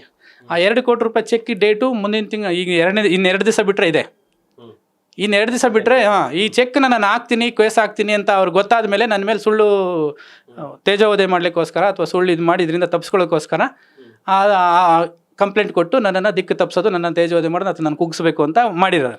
ಇದನ್ನು ನಾನು ಕೆಲವೊಂದು ಮಾಧ್ಯಮದಲ್ಲಿ ನೋಡಿದಾಗ ನನಗೂ ಒಂಥರ ಆಯಿತು, ಏನು ಒಂದು ಕಡೆ ವಿಚಾರಿಸ್ಕೊಂಡು ಹಾಕ್ಬೇಕಲ್ವಾ. KDB ಜಾಗ ನಾನು ಕೊಡಿಸ್ತೀನಿ ಅಂತ ಅವ್ರಿಗೆ ಮಾಡಿದ್ದಲ್ಲ, ಅಗ್ರಿಮೆಂಟಲ್ಲಿ ಮೆನ್ಷನ್ ಆಗಿದೆ, ಸಾಲ ತೊಗೊಂಡಿದ್ದೀವಿ ಅಂತ, ಅದನ್ನು ವಾಪಸ್ ಅಕೌಂಟಲ್ಲೂ ಕೊಟ್ಟಿದ್ದೀನಿ. ಒಂದು ಮಾಧ್ಯಮಗಳ ಮೇಲೆ ಜವಾಬ್ದಾರಿ ಹೆಂಗಿರುತ್ತೆ ಅಂದರೆ 2 ಕಡೆ ಅದನ್ನು ನೋಡಬೇಕು. ಒಂದು, ಈಗ ಸಮಾಜದಲ್ಲಿ ಬಿಸ್ನೆಸ್ ಮ್ಯಾನ್ಗಳು ಈ ಥರ ಹೆಸರು ಹಾಳು ಮಾಡಬೇಕು ಅಂತಲೇ ಒಂದು ಟೀಮ್ ನಿಂತಿರುತ್ತೆ. ಹಾಗಾಗಿ ಇದಾದಮೇಲೆ ನನಗೆ ಕೇಳಿ ಬೇಜಾರಾಗಿ ನಾನು ನಿನ್ನೆ ಒಂದು ಕಂಪ್ಲೇಂಟ್ ಕೊಟ್ಟು ಬಂದಿದ್ದೀನಿ ಅವ್ರ ಮೇಲೆ. ಈ ಥರ ಹಿಂಗೆ ಮಾಡಿದ್ದಾರೆ, ನನ್ನ ಮೇಲೆ ಸುಳ್ಳು ಕಂಪ್ಲೇಂಟ್ ಮಾಡಿದ್ದಾರೆ, ಅಕೌಂಟಲ್ಲಿ ವಾಪಸ್ ಕೊಟ್ಟು ನಾನು ಪೊಲೀಸ್ ಕಮಿಷನರ್ಗೆ ಒಂದು ಕಂಪ್ಲೇಂಟು ಕೊಟ್ಟು ಬಂದಿನಿ. ಆ ಕಾಪಿ ನಾನು ನಿಮ್ಗೆ ಓದಿಸ್ತೀನಿ. ಇದಾದಮೇಲೆ 2018-19 ರಾಜಗೋಪಾಲ್ ಅವ್ರ ಕತೆ ಆದಮೇಲೆ 2022 ಅಲ್ಲಿ ಮಾಲ್ತೇಶನ್ ಅವರೊಬ್ಬರು ಪರಿಚಯ ಆಗ್ತಾರೆ. ನಾನು ಪೇಂಟ್ ಮ್ಯಾನುಫ್ಯಾಕ್ಚರಿಂಗ್ ಮಾಡೋ ಬಿಸ್ನೆಸ್ಗೆ ಹೋಗೋಣ, ಯಾವ ಬಿಸ್ನೆಸ್ಸಲ್ಲೂ ಇದಾಗ್ತಾ ಇಲ್ಲ ಅಂತೇಳಿ ಹೋದಾಗ ಅವರು ಪರಿಚಯ ಆಗುತ್ತೆ. ಆ ಟೈಮ್ಗೆ ಆಲ್ರೆಡಿ ಅವರು GSTಲಿ ಬಿಲ್ಗಳನ್ನೆಲ್ಲ ಫೇಕ್ ತೊಗೊಂಡು ಒಂದು ಸ್ವಲ್ಪ ಸರ್ಕಾರಕ್ಕೆ ವಂಚನೆ ಮಾಡಿರೋದೆಲ್ಲ ಒಂದು ಸ್ವಲ್ಪ ನ್ಯೂಸ್ ಅವರೇ ಹೇಳಿ ನಮಗೆ ಕೊಟ್ಟು ಆಫೀಸ್ನ ಕ್ಲೋಸ್ ಮಾಡೋ ಮಟ್ಟದಲ್ಲಿ ಇರ್ತಾರೆ. ದೀಪಾಂಜಲಿ ನಗರದಲ್ಲಿ ಆಫೀಸ್ ಇರುತ್ತೆ. ನಾನು ಆಮೇಲೆ ಅವ್ರನ್ನ ಕರೆದು, ನಾನು ಕರೆಯೋದಕ್ಕಿಂತ ಹೆಚ್ಚಾಗಿ ಅವರೇ ನನ್ನ ಆಫೀಸಿಗೆ ಬರ್ತಾರೆ. ಬಂದು ನಾಗರಬಾವಿಲಿ ಆಫೀಸ್ ಇರುತ್ತೆ ನಂದು. ಅವಾಗ ನಾಗರಬಾವಿ ಆಫೀಸಲ್ಲಿ ಇದ್ದಾಗ ಬಂದಾಗ ಸರಿ ಆಯ್ತು ಸರ್, ಏನೋ ಜೊತೆ ಸೇರ್ಕೊಂಡು ಮಾಡೋಣ ಅಂತ ಹೇಳಿದ್ದಕ್ಕೆ ಬಿಸ್ನೆಸ್ನ ಅವರು ಆಫೀಸ್ನ ನಮಗೆ ಶಿಫ್ಟ್ ಮಾಡಿಕೊಂಡು ನನ್ನ ಆಫೀಸ್ನೇ 6-7 ತಿಂಗಳು ಯೂಸ್ ಮಾಡ್ಕೊತಾರೆ. ಆ ಟೈಮಲ್ಲಿ ಅವ್ರ ಕಾರ್ಗಳ್ನೂ ಮಾರಿ ನನಗೆ ಸಾಲ ಬಡ್ಡಿ ಕೊಟ್ಟಿರ್ತಾರೆ. ಬಟ್ ಅವೆಲ್ಲವೂ ನಾನು ಅಕೌಂಟಲ್ಲಿ ಪ್ರತಿಯೊಂದನ್ನು ಅಕೌಂಟಲ್ಲಿ ಇದು ಮಾಡಿರ್ತೀನಿ. ನಮ್ಮ ಗಾಡಿಗಳು ಯೂಸ್ ಮಾಡಿಕೊಂಡು, ನಮ್ಮ ಹುಡುಗರು ಯೂಸ್ ಮಾಡಿಕೊಂಡು, ಬಿಸ್ನೆಸ್ಸಿಗೆ ನಮ್ಮನ್ನು ಯೂಸ್ ಮಾಡಿಕೊಂಡು, ಫ್ಯಾಕ್ಟ್ರಿ ನಮ್ಮದು ಮಾಡಿಸಿ, ನಮ್ಮ ಫ್ಯಾಕ್ಟ್ರಿಯಿಂದನೇ ಅವರು ವ್ಯವಹಾರಗಳನ್ನೆಲ್ಲ ಮಾಡಿಕೊಂಡು ನನಗೆ 1 ರೂಪಾಯಿನೂ ಭಾಗ ಕೊಡ್ದಂಗೆ 1 ವರ್ಷ 1.5 ವರ್ಷ ಆದಮೇಲೆ ಇದು ನಿಮ್ಮದು ಬೇರೆ ನಮ್ಮದು ಬೇರೆ ಅಂತೇಳಿ ಎಲ್ಲ ಸಾಲ ನನ್ನ ಮೇಲೆ ಒರೆಸಿ ಸೈಡಿಗೆ ಹೋಗ್ತಾರೆ. ಆ ಸೈಡಿಗೆ ಹೋದ್ಮೇಲೆ ಆ ಹಣ ಒಂದು 15-18 ತಿಂಗಳಿಂದ ನನ್ನ ಕಡೆಯಿಂದ ಬಂದಿದ್ದ ಹಣ. ಆ ಟೈಮಲ್ಲಿ ಅವರು 1 ಎಕರೆ ಜಾಗ ಕೊಡಿಸಿ ನಮಗೆ ಫ್ಯಾಕ್ಟ್ರಿ ಕಟ್ಕೊಡಿ ಅಂತ ಕೇಳಿರ್ತಾರೆ. ಅವರು SC/ST ಬರಲ್ಲ ಅನ್ನೋದಕ್ಕೆ ಅದು ಬೇಡ ಅಂತನೋ ಆಮೇಲೆ ಅವರೇ ಹೇಳ್ತಾರೆ. ಅದು ಪ್ರತಿಯೊಂದನ್ನು ಅಗ್ರಿಮೆಂಟಲ್ಲಿ ಮೆನ್ಷನ್ ಮಾಡಿದ್ವಿ. ಬೇಕು ಅಂದಿದ್ದವರೇ, ಬೇಡ ಅಂದಿದ್ದವರೇ. ಅದಕ್ಕೆ ತಕ್ಕಂಥ ವ್ಯವಹಾರನೂ ಆಯಿತು, ಅದಕ್ಕೆ ತಕ್ಕಂಥ ಪಂಚಾಯತಿಗಳು ಅದು, ಅದಕ್ಕೆ ತಕ್ಕಂಥ ಮಾತುಕತೆನೂ ಆಯಿತು, ಅದಕ್ಕೆ ತಕ್ಕಂಗೆ ಅಗ್ರಿಮೆಂಟು ಆಯಿತು. ಅದಾದಮೇಲೆ ಅವ್ರು ನಮ್ಮ ಜಾಗಗಳನ್ನೂ ಬರೆಸ್ಕೊಂಡ್ರು, ಅದಾದ್ಮೇಲೆ ದುಡ್ಡನ್ನೂ ತೊಗೊಂಡ್ರು. ಇದಾದಮೇಲೆ ನನಗೆ ಇನ್ಕಮ್ ಟ್ಯಾಕ್ಸ್ ನನ್ನ ಕಂಪ್ನಿ ಹೆಸರಲ್ಲಿ 3.5-4 ಕೋಟಿ ಬಿಸ್ನೆಸ್ ಮಾಡಿಕೊಂಡು 1 ರೂಪಾಯಿ GST ಕಟ್ಟಿಲ್ಲ, 1 ರೂಪಾಯಿ ಇನ್ಕಮ್ ಟ್ಯಾಕ್ಸ್ ಕಟ್ಟಿಲ್ಲ. ಅದನ್ನು ನಾನು ಕೇಳಿದಾಗ ವಾಪಸ್ 47 ಲಕ್ಷ ರೂಪಾಯಿ ನೀವು ನನಗೆ ಕೊಡೋದು ಬರುತ್ತೆ ಅಂದಮೇಲೆ ಪಿತೂರಿ ಮಾಡ್ಕೊಂಡು ಇವರೆಲ್ಲ ಸೇರ್ಕೊಂಡು ಮಾಡಿರೋದು. ಈ ನಡುವೆ ಅವರು ಒಂದು ಸಲ ಇದೇ ಥರ ಮಾತುಕತೆ ಆದಾಗ ಮನೆ ಹತ್ರ ಬಂದಾಗ ನಾನು ಹೇಳ್ತೀನಿ, ಮನೆ ಹತ್ರ ಬಂದಾಗ ನಮ್ಮ ಅಣ್ಣನ ಮಗನ ಕಂಪ್ನಿ ಡೈರೆಕ್ಟರ್ ನಮ್ಮ ಅಣ್ಣನ ಮಗನ ಮಾಡಿದ್ರಿಂದ ಅವನಿಂದ ನಾನು ಅನ್ನಪೂರ್ಣೇಶ್ವರ ನಗರದ ಮೇಲೆ ಕಂಪ್ಲೇಂಟ್ ಕೊಡ್ತೀನಿ, ಇವೆಲ್ಲ ಬಗೆಹರಿಬೇಕು, ಗಾಡಿದೇನೋ ಒಂದು ಇಶ್ಯೂ ಇರುತ್ತೆ. ಆ ವ್ಯಕ್ತಿ ಹೇಳ್ತಾರೆ ಮೊನ್ನೆ ಮೀಡಿಯಾದಲ್ಲಿ ಅಟ್ರಾಸಿಟಿ ಕೇಸ್ ಕೊಟ್ಟು ನಾನು ಎದುರಿಸಿದ್ರು ಅಂತ. ಇದರಲ್ಲಿ ಎಲ್ಲೂ ಅಟ್ರಾಸಿಟಿ ನಾನು ಮೆನ್ಷನ್ನೇ ಮಾಡಿಲ್ಲ. ಅದು ಅವ್ರ ಜಾತಿನಿಂದನೇ ಮಾಡಿದ್ರು ಸಹ ನಾನು ಮಾಡಿಲ್ಲ, ಯಾಕಂದರೆ ಅದನ್ನು ದುರುಪಯೋಗ ಪಡಿಸ್ಕೋಬಾರ್ದು ಅನ್ನೋ ಉದ್ದೇಶದಿಂದ ನಾನು ಅದನ್ನು ಮಾಡಿಲ್ಲ. ಆಮೇಲೆ ಹೇಳ್ತಾರೆ ಸೈಟ್ಗಳನ್ನೆಲ್ಲ ಹೊಡೆದು ಬಡ್ದು ತಗೊಂಡು ರಿಜಿಸ್ಟ್ರ್ ಮಾಡಿಸಿದ್ರು ಅಂತ. ಸಬ್ ರಿಜಿಸ್ಟ್ರ್ ಆಫೀಸಲ್ಲಿ ನಾನು ಹೊಡೆದು ಬಡ್ದು ಹೋಗಿ ರಿಜಿಸ್ಟ್ರ್ ಮಾಡಿಸ್ಕೊಡೋಕ್ಕಾಗತ್ತಾ? ಈ ರೀತಿ ಎಲ್ಲ ಸುಳ್ಳು ಅಪವಾದಗಳು ಮಾಡಿದ್ದಾರೆ. ಅವ್ರು ಕೊಡೋ ದುಡ್ಡಿಂದ ತಪ್ಪಿಸ್ಕೋಬೇಕು. ಒಂದು ಜೊತೆಗೆ ನನ್ನ ಬಗ್ಗೆ ಎಲ್ಲ ಬ್ಲ್ಯಾಕ್ ಮೇಲ್ಗಳು ಮಾಡಿದರು, ಅದೆಲ್ಲೂ ವರ್ಕೌಟ್ ಆಗದೇ ಇದ್ದ ಕಾಲಕ್ಕೆ ಕೊನೆ ಪ್ರಯತ್ನ ಇವರಿಗೆ ನಾನು ಕಂಪ್ಲೇಂಟ್ ಕೊಟ್ಟು ಮೀಡಿಯಾದಲ್ಲಿ ಬರೋ ಥರ ಮಾಡಿದರೆ ಎದುರುತ್ತಾನೆ ಅಥವಾ ನಾನು ಕುಗ್ಗಿಸ್ಬೇಕು ಅನ್ನೋ ಒಂದು ದುರುದ್ದೇಶದಿಂದ ಇವರೆಲ್ಲ ಮಾಡಿದ್ದಾರೆ. ಅದಕ್ಕಾಗಿ ನಾನೇನು ಮಾಡಿದ್ದೀನಿ, ನಾನು ಒಂದು ಕಂಪ್ಲೇಂಟ್ ಸಹ ಕೊಟ್ಟು ನಾನು ನಮ್ಮ ವಕೀಲರ ಜೊತೆ ಮಾತಾಡಿ ಅವ್ರ ಮೇಲೆ ಡಿಫಾಮೇಷನ್ 5 ಕೋಟಿ ರೂಪಾಯಿ ಡಿಫಾಮೇಷನ್ ಕೇಸ್ನ ನಾನು ಇವತ್ತು ಫೈಲ್ ಮಾಡ್ತಾ ಇದ್ದೀನಿ ಸರ್.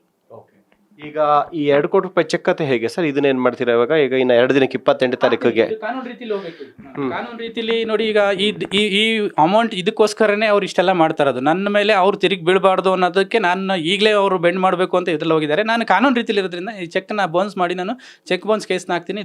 ದುಡ್ಡಿತ್ತು ಅಂದರೆ ನಿಮಗೆ ಬರುತ್ತೆ, ಇಲ್ಲಾಂದರೆ ಚೆಕ್ ಬೌನ್ಸ್ ಕೇಸ್ನ ಹಾಕಿ ರಾಜಗೋಪಾಲ್ ಮೇಲೆ ಕಾನೂನು ರೀತಿ ಕ್ರಮ ಕೈಗೊಳ್ತೀನಿ. ಸರ್, ಈ ನಿನ್ನೆ ಮಾಧ್ಯಮಗಳ ಸುದ್ದಿ ನೋಡಿದಾಗ ಪ್ರಮುಖವಾಗಿ ನಿಮ್ಮ ಫೋಟೋಗಿನ್ನ ಜಾಸ್ತಿ ರವಿ ಡಿ ಚನ್ನಣ್ಣನವರು ಮತ್ತು ಸ್ವಾಮೀಜಿಯವರ ಫೋಟೋನೇ ಹೈಲೈಟ್ ಆಗ್ತಿತ್ತು. ಈ ರವಿ ಡಿ ಚನ್ನಣ್ಣನವರು ಜೊತೆಗೆ ಸ್ವಾಮೀಜಿಯ ಪ್ರಭಾವವನ್ನು ಬಳಸ್ಕೊಂಡು ಸನ್ನಿಯವರು ಈ ರೀತಿಯಾಗಿ ಮೋಸವನ್ನು ಮಾಡ್ತಿದ್ದಾರೆ ಅಂತ. ರವಿ ಡಿ ಚನ್ನಣ್ಣವ್ರಿಗೂ ಮತ್ತು ಸ್ವಾಮೀಜಿಗೂ ನಿಮಗೂ ಏನು ಸರ್ ಸಂಬಂಧ? ಈ ಪ್ರಕರಣಕ್ಕೂ ಅದಕ್ಕೂ ಏನಕ್ಕೆ? ಅವ್ರ ಸೆಲೆಬ್ರಿಟಿ ಪಬ್ಲಿಕ್ ಫಿಗರ್ ಅನ್ನೋ ಒಂದು ಕಾರಣಕ್ಕೇ ಇದನ್ನು ಯೂಸ್ ಮಾಡ್ತಾ ಇರುವಂಥದ್ದು. ಈಗ ನೋಡಿ, ಅವರಿಗೆ ಸನ್ನಿ ರಾಜಮನೆ ಅಂದರೆ ಯಾವುದೋ ಒಂದು ಮೂಲೆ. ನನ್ನ ಹೆಸರು ಹಾಕಿದರೆ ಎಲ್ಲೂ ಬರಲ್ಲ, ನನ್ನ ಹೆಸರು ತಗೊಳ್ಳೋದ್ರಿಂದ ಎಲ್ಲೂ ನ್ಯೂಸು ಆಗಲ್ಲ. ಈಗ ಅಧಿಕಾರಿಗಳು ಸ್ವಾಮೀಜಿಯವ್ರ ಹೆಸರು ತೊಗೊಂಡ್ರೆ ಅಟ್ಲೀಸ್ಟ್ ಮೀಡಿಯಾದಲ್ಲಿ ಓಡುತ್ತೆ ಅಂತ. ನಾನು ಈಗ 2000 ಇವರೆಲ್ಲ ಫೋಟೋ ನೋಡಿ ದುಡ್ಡು ಕೊಡ್ತೀವಿ ಅನ್ನೋದಾದರೆ ಇವೆಲ್ಲ ಈಗ ಹಾಕಿರೋ ಫೋಟೋಗಳೆಲ್ಲ 2024-25 ತೆಗೆದಿರೋ ಫೋಟೋಗಳು. ಇವ್ರು ನಮ್ಮದು ಇವ್ರದ್ದು ವ್ಯವಹಾರ 5-6 ವರ್ಷದ ಕೆಳಗಡೆಂದು ಫೋಟೋ ತೋರಿಸಿ ದುಡ್ಡು ಕೊಡೋದಾಗಿದ್ರೆ ಇವತ್ತು ಪ್ರಪಂಚದ ಮೇಲೆ ಹಿಂಗೆ ಇರ್ತಾನೆ ಇರಲಿಲ್ಲ. ಹಾಗಾಗಿ ನನ್ನ ಹೆಸರನ್ನೇ ಯುಟಿಲೈಸ್ ಮಾಡ್ಕೊಂಡು ನನ್ನ ಹೆಸರು ಹಾಕಿದರೆ ಅದು ನ್ಯೂಸ್ ಆಗಲ್ಲ ಅನ್ನೋದಕ್ಕೆ ಮೇಯ್ನಾಗಿ ಅಧಿಕಾರಿಗಳು ಇವತ್ತಿನವರೆಗೂ ನಾವು ಅವ್ರನ್ನ ಏನನ್ನೂ ಯುಟಿಲೈಸ್ ಮಾಡ್ಕೊಂಡಿಲ್ಲ 1% ಯಾವುದೇ ವಿಚಾರಕ್ಕೆ. ಯಾರಾದರೂ ಆ ಥರ ಇದ್ದಿದ್ರೆ ಇವತ್ತು ಗೊತ್ತಾಗ್ತಿತ್ತು, ಮೀಡಿಯಾಗೂ ಗೊತ್ತಾಗ್ತಿತ್ತು. ನಾನು ಇವತ್ತಿನವರೆಗೂ ಒಂದು ಒಳ್ಳೆ ತಂದಲ್ಲಿ ನಾವು ಕಷ್ಟಪಟ್ಟರೆ ಮಾತ್ರ ನಾನು ಬೆಳೆಯೋದು ಅಂತೇಳಿ ನಾನು ಯಾರ ಮೇಲೂ 1% ಡಿಪೆಂಡ್ ಆಗ್ದಂಗೆ. ನಮಗೆ ವಿಶ್ವಾಸವಾಗಿದ್ದಾರೆ, ನಮ್ಮವರು ನಮ್ಗೆ ವಿಶ್ವಾಸ ಆಗಿದ್ದಾರೆ. ನಮ್ಮ ಕೈಲಾದಷ್ಟು ನಾವು ಅವ್ರ ಜೊತೆ ನಿಂತ್ಕೋಬೇಕು ಅಂತ ನಾವು ಹೋಗ್ತೀವಿ. ಅವರು ನಮ್ಮ ಜೊತೆಗೆ ಏನಾರು ಇದ್ರೆ ಒಳ್ಳೆ ಹುಡುಗ ಅಂತ ಇರ್ತಾರೆ, ಬಿಟ್ಟರೆ ನಾವು ಈ ಥರ ಎಲ್ಲ ಮಾಡಿದ್ವಿ ಅಂದರೆ ಯಾರು ನಮ್ಮ ಜೊತೆಗೆ ಇರಲ್ಲ. ಬಟ್ ಏನಂದರೆ ಇಂಥವಕ್ಕೆಲ್ಲ ನಾನು ಉತ್ತರ ಕೊಡಬೇಕಾಗಿದೆ. ಇವತ್ತು ಎಲ್ಲರೂ ಫೋನ್ ಮಾಡಿ ಧೈರ್ಯ ತುಂಬ್ತಾರೆ, ನೀನು ಕರೆಕ್ಟಾಗಿದೆಯಾ ಅಂದರೆ ನೀನು ಯಾವುದಕ್ಕೂ ತಲೆ ಕೆಡಿಸ್ಕೊಂಡು ಹೋಗೋದು, ಕಾನೂನು ರೀತಿಯಲ್ಲಿ ನೀನು ಇದನ್ನು ಮಾಡೋ ಅನ್ನೋ ಮಟ್ಟಕ್ಕೆ ನಮ್ಮ ಅಜ್ಜ ಸ್ವಾಮೀಜಿರಾಗಲಿ ಎಲ್ಲರಿದ್ದಾರೆ. ಇದೆಲ್ಲ ನೋಡಿ ನಮ್ಮ ಊರಿಂದ ನಮ್ಮ ಫ್ರೆಂಡ್ಸು ಇವರೆಲ್ಲರೂ ಏನಿದು ಅಂತ ಕೇಳಿದಾಗ ನಾನು ಕಾನೂನು ರೀತಿಲಿ ಇದ್ದಾಗ ನಾನು ಕಾನೂನು ರೀತಿಯಲ್ಲೇ ಉತ್ತರ ಕೊಡಬೇಕು. ನಾನು ಎಲ್ಲೋ ಓಡೋದನ್ನಲ್ಲ, ಇದನ್ನು ಮಾಡೋದನ್ನಲ್ಲ. ಈಗ ಎಲ್ಲ ಅಕೌಂಟಲ್ಲಿ ದುಡ್ಡು ಕೊಟ್ಟಿದ್ದನ್ನೇ ಕೊಟ್ಟಿಲ್ಲ ಅಂತ ಹೇಳ್ತಾರೆ ಈ ಥರ ಜನ. ಇವತ್ತು ನೋಡಿ, ಪ್ರಪಂಚದ ಮೇಲೆ ಈ 45-50 ವರ್ಷ ಕೆಳಗಡೆ ಪೆನ್ನು ಪೇಪರು ಏನು ಇರಲಿಲ್ಲ. ಮಾತಿನ ಮೇಲೆ ಜಮೀನು ತಗೊಳ್ಳೋರು, 10 ಎಕರೆ ನಿಮ್ಮದು, 10 ಎಕರೆ ನಮ್ಮದು, ನಿನಗೆ ರಾಗಿ ಚೀಲ ಹಿಂಗೆ ಅಂತ. ಇಷ್ಟು ಪೇಪರು ಇಷ್ಟಿದ್ರೂ ಇವತ್ತಿನ ಮೋಸ ನಡೀತಿದ್ದಾವೆ ಅಂದರೆ ಇಂಥ ವ್ಯಕ್ತಿಗಳು ಸುಳ್ಳು ಆರೋಪಗಳು ಮಾಡ್ತಾ ಇರೋದ್ರಿಂದ ಇವತ್ತು ಯಾರು ಜನಗಳ ಮೇಲೆ ನಂಬಿಕೆ ಇಲ್ಲ ನನಗಾಗುತ್ತೆ. ನಾನು ಕ್ಯಾಶ್ ಕೊಟ್ಟಿದ್ದೀನಿ ಅಂದರೆ ಸುಳ್ಳು ಹೇಳ್ತೀನಿ ಅಂತ ಅನ್ಬೋದು. ನಾನು ಅಕೌಂಟಲ್ಲಿ ಕೊಟ್ಟಿರೋ ದುಡ್ಡನ್ನೇ ಕೊಟ್ಟಿಲ್ಲ ಅಂತ ಹೇಳ್ತಾರೆ ಇವರು. ಈ ಥರ ವ್ಯಕ್ತಿಗಳಿಗೆ ಕಾನೂನು ರೀತಿಯಲ್ಲೇ ಡಿಫಾಮೇಷನ್ ಕೇಸ್ ಹಾಕಿ ಕಾನೂನು ಶಿಕ್ಷೆ ಗುರುಪಡಿಸಬೇಕು ಅನ್ನೋದೇ ನನ್ನ ಮುಂದಿನ ಹೆಜ್ಜೆ. ಇದೇ ವಿಚಾರಕ್ಕೆ ಸಂಬಂಧಪಟ್ಟಂತೆ ರವಿಚರಣ್ ಅವರು ಆಗಲಿ ಅಥವಾ ಸ್ವಾಮೀಜಿಯವರು ಮಾತಾಡಿದಾರ, ಏನು ಹೇಳಿದ್ದಾರೆ ಸರ್? ಈಗ ಈಗ ನಮ್ಮ ಸ್ವಾಮೀಜಿಯವರಿಗೆ ಹುಷಾರಿಲ್ಲ, ಅವರು ಒಂದು ಸ್ವಲ್ಪ ಹೈದರಾಬಾದ್ ಹಾಸ್ಪಿಟಲ್ ಇದ್ದಾರೆ ಸರ್. ಅವರು ಹೇಳಿದರು, ಬಟ್ ನೀನು ಕಾನೂನು ರೀತಿ ನೀನು ಕರೆಕ್ಟಾಗಿದೆ ಅಂದರೆ ಕಾನೂನು ರೀತಿಲಿ ಹಾಕೋ, ನಿನ್ನ ಹೆಸರಿಂದ ಹಿಂಗಿರೋದ್ರಿಂದ ನಿನ್ನ ಹೆಸರು ಹಾಕಿದರೆ ಯಾರಿಗೂ ಗೊತ್ತಾಗಲ್ಲ ಅಂತ ನನ್ನನ್ನು ಯುಟಿಲೈಸ್ ಮಾಡ್ತಾವ್ರೆ, ನೀನು ಕಾನೂನು ರೀತಿಲಿ ಉತ್ತರ ಕೊಡು ಅಂತ ಹೇಳ್ತಾರೆ ಅಷ್ಟೇ. ಸರ್, ಈಗ ನೀವೇ ಹೇಳಿದ್ರ ಇಲ್ಲೊಂದು ಡೌಟ್ ಕಾಡುತ್ತೆ ಎಂಥವ್ರಿಗೆ ಅದು ಕೂಡ. ಈಗ ಫಸ್ಟು ಯಾವುದೋ ಒಂದು ಪ್ರಾಪರ್ಟಿ ವಿಚಾರದೊಳಗಡೆ ಅಪೆಕ್ಸ್ ಬ್ಯಾಂಕ್ಸಲ್ಲಿ ಸಾಲ ತೆಗೆದುಕೊಂಡ್ರ ರಾಜಗೋಪಾಲ್ ಅವರು ನೀವು ಜೊತೆಯಲ್ಲಿ, ಅಲ್ಲೇ ನಿಮಗೆ ಮನಸ್ತಾಪ ಉಂಟಾಯಿತು, ಸ್ವಲ್ಪ ನಿಮ್ಮ ಬಗ್ಗೆ ಲೂಸ್ ಟಾಕ್ ಅಂತ ಹೇಳಿದ್ರ. ಮತ್ತು ತಿರ್ಗಾ ನೀವು ಅವ್ರು ನಂಬಿ ಪಬ್ಬು ಅದಕ್ಕೆಲ್ಲರೂ ಕೂಡ ದುಡ್ಡು ಯಾಕೆ ಕೊಟ್ರ ಸರ್? ಸ್ಟಾರ್ಟ್ ಆಗಿತ್ತು, ಮಾತಾಡ್ಸೋದು ಬಿಟ್ಟಿದ್ವಿ ಅಂತ ಹೇಳಿದೆ ನಾನು, ವ್ಯವಹಾರ ಬಿಟ್ಟಿದ್ವಿ. ಇನ್ನು ನಾನು ದುಡ್ಡೇ ಕೊಟ್ಟಿರಲ್ಲ ಅವಾಗ ಅವ್ರಿಗೆ, ಮಾತಾಡೋದು ಬಿಟ್ಟಿರ್ತೀವಿ. ನಾನು ದುಡ್ಡು ಕೊಡೋಕೆ ಸ್ಟಾರ್ಟ್ ಮಾಡಿ, ಯಾಕಂದರೆ ಒಂದಲ್ಲ ಒಂದು ರೀತಿ ನಾನು ತೊಗೊಂಡಾದ್ಮೇಲೆ ನಾನು ಸಾಲ ತೀರ್ಸೋವರೆಗೂ ನನಗೂ ನೆಮ್ಮದಿಲ್ಲ.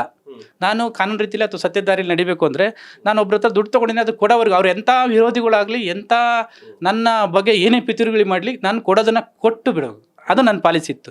ಈ ನಡುವೆ ರಿಕ್ವೆಸ್ಟ್ ಮಾಡ್ಕೊತಾರೆ ಇವರೆಲ್ಲ ಸೇರಿಕೊಂಡು, ಆಮೇಲೆ ನಾವು ಪಬ್ ಮಾಡ್ತಿದ್ದೀವಿ, ಬಿಸ್ನೆಸ್ ಮಾಡ್ತೀವಿ, ನಾಳೆ ಚೆನ್ನಾಗುತ್ತೆ ವಾಪಸ್ ಕೊಡ್ತೀನಿ ಅಂತ ತೊಗೊಂಡಿರ್ತಾರೆ ನನ್ನ ಹತ್ರ.